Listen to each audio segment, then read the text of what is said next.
Chapter 1. Create a fulfilling, authentic, and effective networking strategy that lasts a lifetime. In 2008, Elliot Bisnow, then 22, had been hustling successfully as an ad salesman for his father's small email newsletter business, so successfully that the company had grown beyond their ability to manage and grow it. Bisnow knew he had a knowledge problem, but he didn't think business school. Reading Never Eat Alone pushed him to rethink the problem. What he needed was access to a network that could provide him with the mentorship and advice he needed to help a rapidly growing business. This wasn't a knowledge problem, it was a people problem with a people solution. Create a life that you love and the network to cheer you on. Just as the tidbit prescribed, Bisnow created a relationship action plan, listing all his prospects and top entrepreneurs who could share with him their success stories.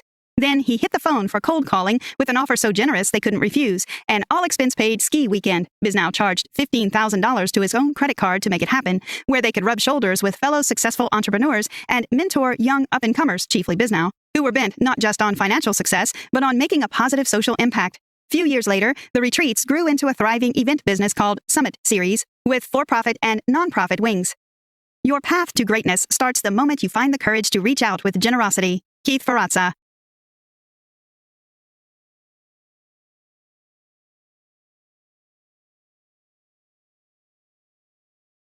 Chapter 2. To achieve your goals in life, you can't do everything alone. When you know the right people for the right reasons, you can be successful.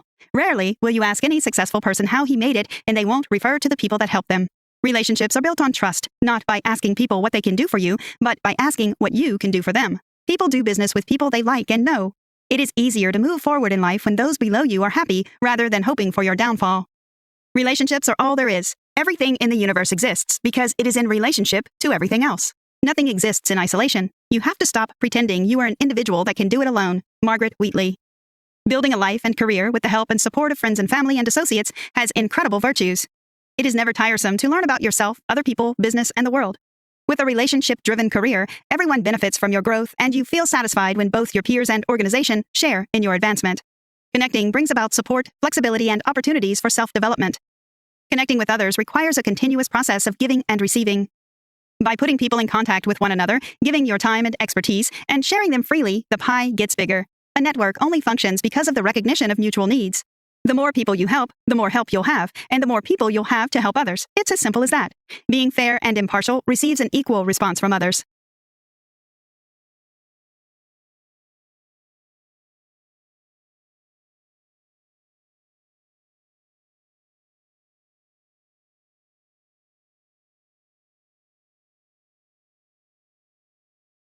Chapter 3. Be specific about what you want and build your connections before you need them.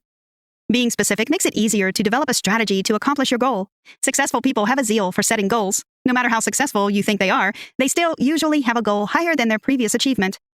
The more specific you are about what you want to do, the easier it becomes to develop a strategy to accomplish it. Keith Ferrazza refines his goal-setting process into 3 steps. Find your passion. Use your strengths, weaknesses, and unique capabilities to figure out where your talents and desires intersect. Start by creating a list of your dreams and goals. Write everything down. Then make a second column next to your list on all the things that bring you joy and pleasure. Try connecting the 2 lists to find where your dream and what brings you joy intersect. Next, ask people who know you best what they admire about you and areas where they think you may need help. Put your goals on paper. Don't just think about your passion and leave it there. Keith Ferrazza uses a tool, the Relationship Action Plan, RAP, to put his goals to work. First, write out the goals that will help you fulfill your mission. Place it somewhere where you can frequently see it. Make sure your goals are specific, realistic, believable, challenging, and demanding. Connect these goals to people, places, and things that will help you get the job done. Finally, determine the best way to reach out to the people that will help you achieve this goal. Create a personal board of advisors.